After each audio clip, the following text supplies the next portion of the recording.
जय हिंद दोस्तों, स्वागत है आप सभी का आपके अपने प्यारे से YouTube channel BSR learning point में। दोस्तों, जैसा कि आप लोग जानते हैं कि हम आपके लिए लगातार लेकर के आ रहे हैं क्वेश्चन बैंक का प्रश्न। तो चलिए दोस्तों, आज की इस वीडियो में हम लोग राजनीतिक विज्ञान का जो दीर्घितीय प्रश्न बच गया था दोस्तों, उसको हम जो है सो इस वीडियो के माध्यम से आप तक पहुँचाएंगे। और ये है क्लास 10th 2019 प्रथम पाली क्वेश्चन बैंक का प्रश्न है। आप मिला लीजिएगा, प्रथम पाली 2019 का ये क्वेश्चन है दोस्तों। और राजनीतिक विज्ञान का प्रश्न है जो कि 5 मार्क में पूछे गए हैं दोस्तों। और यह बोर्ड एग्जाम 2023 के लिए बहुत ही इंपॉर्टेंट है दोस्तों। तो चलिए वीडियो का स्टार्ट करते हैं। यदि आप चैनल पर पहली बार आए हैं तो चैनल को सब्सक्राइब जरूर करें ताकि हमारे वीडियो के नोटिफिकेशन सबसे पहले आप तक पहुंचे। देखिए दोस्तों, पहला प्रश्न जो दोस्तों कहता है, भारतीय लोकतंत्र की 2 चुनौतियों का वर्णन करें। तो दोस्तों, भारतीय लोकतंत्र की जो चुनौतियां है उसको कहता है वर्णन करने के लिए। तो उत्तर हो जाएगा, भारतीय प्रजातंत्र के सामने, भारत का जो प्रजा है दोस्तों उसके सामने लोकतंत्र की अनेक चुनौतियां हैं जो निम्नलिखित है। बहुत सारी चुनौतियां हैं, कहता है यहाँ पर 2 ठो का वर्णन करने के लिए, लेकिन हम यहाँ पर 3 ठो लिए हैं।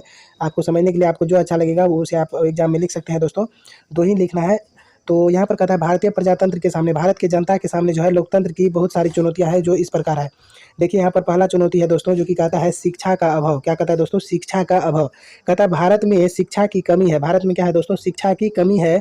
ज़्यादा लोग अशिक्षित हैं। यहाँ के ज़्यादा लोग क्या है? अशिक्षित है। भारत में शिक्षा की कमी है और यहाँ के ज़्यादा लोग क्या है दोस्तों? अशिक्षित हैं। फलस्वरूप जनता प्रजातंत्र का महत्व नहीं समझती है।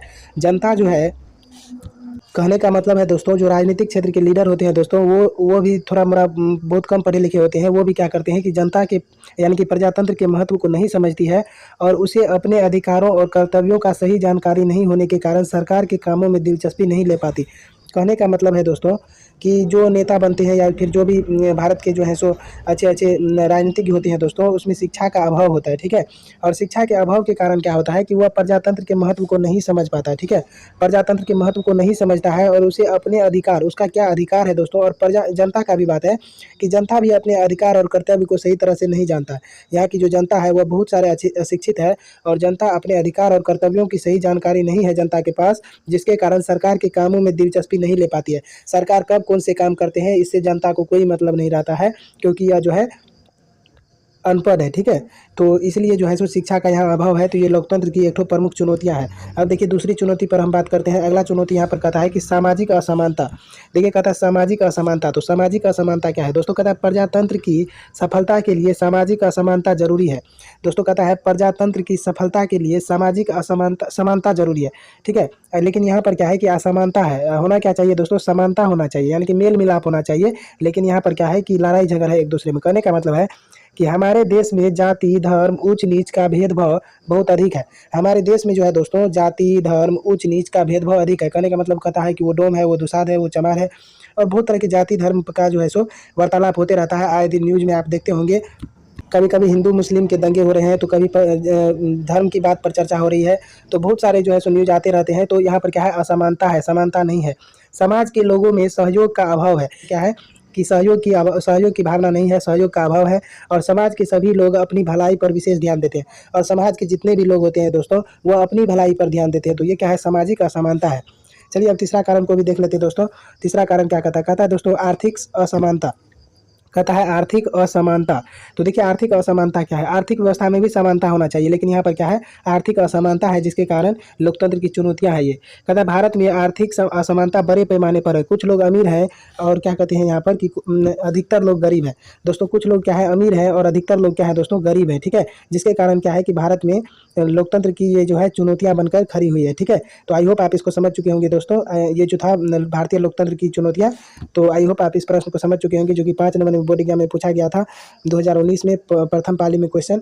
तो चलिए अब सेकंड क्वेश्चन पर ध्यान देते हैं दोस्तों। अगला प्रश्न यहाँ पर जो कि कहता है कि सूचना के, कहता है दोस्तों सूचना के अधिकार अधिनियम 2005, ठीक है, का संक्षिप्त विवरण अपने शब्दों में दे। दोस्तों क्वेश्चन बैंक में जो है आप जब उल्टा के देखिएगा तो बहुत सारा प्रश्न ऐसा रहता है जो कई बार जो है सो पूछा गया है। तो ये जो प्रश्न है ये 2 बार बोर्ड एग्जाम में पूछा गया है। तो ये प्रश्न बहुत इंपॉर्टेंट है, 2023 में आने की संभावना है दोस्तों। तो इसको देखिए, इत्मीनान से सुनिए। और यदि इसका पीडीएफ लेना चाहते हैं तो पीडीएफ के लिए टेलीग्राम ज्वाइन कीजिए, वहाँ पर आपको फ्री पीडीएफ मिलेगा दोस्तों। तो चलिए इसको जो है सो जानते हैं। प्रश्न को कहता है सूचना का अधिकार अधिनियम का मूल उद्देश्य नागरिकों की सशक्त बनाना है। नागरिकों को सशक्त बनाना। कहने का मतलब दोस्तों कि सूचना के अधिकार अधिनियम 2005 जो लागू हुआ था देश में, तो उसका जो है संक्षिप्त विवरण कहता है अपने शब्दों में देने के लिए। तो सूचना का अधिकार अधिनियम का मूल उद्देश्य क्या है दोस्तों? नागरिकों को सशक्त बनाना। ठीक है, सरकार की कार्यशैली में पारदर्शिता और जवाबदेही बढ़ाना, भ्रष्टाचार को रोकना तथा हमारे लोकतंत्र को सही कहता है हमारे लोकतंत्र को सही मायने में लोगों के लिए कार्य करने वाला बनाना।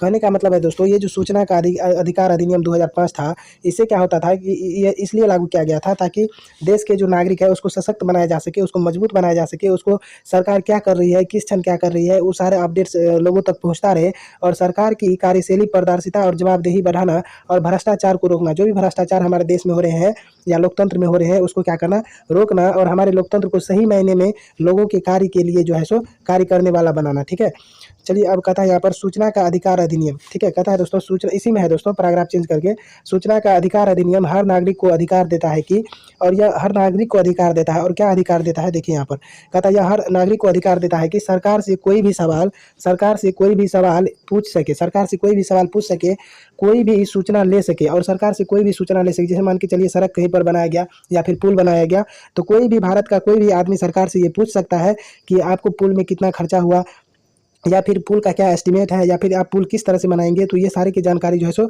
सवाल डायरेक्ट सरकार से पूछ सकता है। ये लोकतंत्र में जो है सो क्या है, लोगों को जो है सो ये अधिकार मिला है। ठीक है, कहता है किसी भी सरकारी दस्तावेज की प्रमाणित प्रति ले सकते हैं, प्रति ले सके, किसी भी सरकारी दस्तावेज की जांच कर सके, किसी भी सरकारी काम की जांच कर सके। ठीक है, किसी भी सरकारी काम की जांच कर सके। ठीक है, ये आम आदमी को भी अधिकार है कि कोई भी आदमी जाके सरकार से ये प्रश्न उठा सकता है कि आप पंचवर्षीय योजना के अंतर्गत कौन कौन से काम किए और उसकी क्या लिस्ट है, क्या जो है सो उसका विवरण है, ये मांग सकता है। ठीक है, तो ये लोकतंत्र में जो है, भारतीय लोकतंत्र में ये जो है सो लोकतंत्र शासन में ये सा जो है सो लोगों को अधिकार दिया जाता है। ठीक है, अब देखिए अगला यहाँ पर कहता है दोस्तों, इसी में अब ये लास्ट हो जाएगा।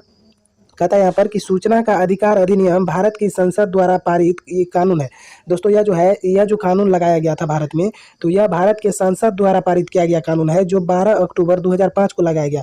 और यह कानून जो है 12 अक्टूबर 2005 को लगाया गया, इसीलिए इसको कहते हैं सूचना अधिकार अधिनियम 2005। ठीक है, 2005 को लगाया गया। यह कानून भारत के सभी नागरिकों को सरकारी फाइलों, रिकॉर्ड्स में दर्ज सूचना को देखने और उसे प्राप्त करने का अधिकार देता है। ठीक है, अधिकार देता है, और जम्मू कश्मीर को छोड़कर भारत के सभी भागों में यह अधिनियम लागू है। कहने का मतलब है दोस्तों कि जम्मू कश्मीर जो राज्य है उसको छोड़ करके, ठीक है, जम्मू कश्मीर को छोड़ करके यह अधिनियम लागू है। ठीक है, थे आपके दो प्रश्न जो कि आई होप आप इसको समझ चुके होंगे अच्छे से। तो यदि आपको वीडियो अच्छा लगा, पसंद आया है, तो चैनल को सब्सक्राइब जरूर करें और अपने दोस्तों के साथ शेयर करें, वीडियो को लाइक करें और बने रहे इसी तरह के प्रश्न के लिए। और क्वेश्चन बैंक पूरा आपका दिसंबर से पहले जो है सो सभी सब्जेक्ट खत्म होगा इसी चैनल पर। तो चैनल से कृपया करके जुड़ जाइए ताकि हमारे वीडियो की नोटिफिकेशन आपको सबसे पहले मिल सके। और यदि आप टेस्ट देना चाहते हो ऑब्जेक्टिव का, तो हमारे चैनल में कम्युनिटी के ऑप्शन में जा करके आप वहाँ पर जो है सो कितना ऑब्जेक्टिव आपका कमांड है, आप वहाँ पर टेस्ट दे सकते हैं। और यदि PDF लेना चाहते हैं तो टेलीग्राम ज्वाइन कीजिए। मिलेंगे नेक्स्ट वीडियो में, तब तक के लिए thank you so much for watching this video. जय हिंद।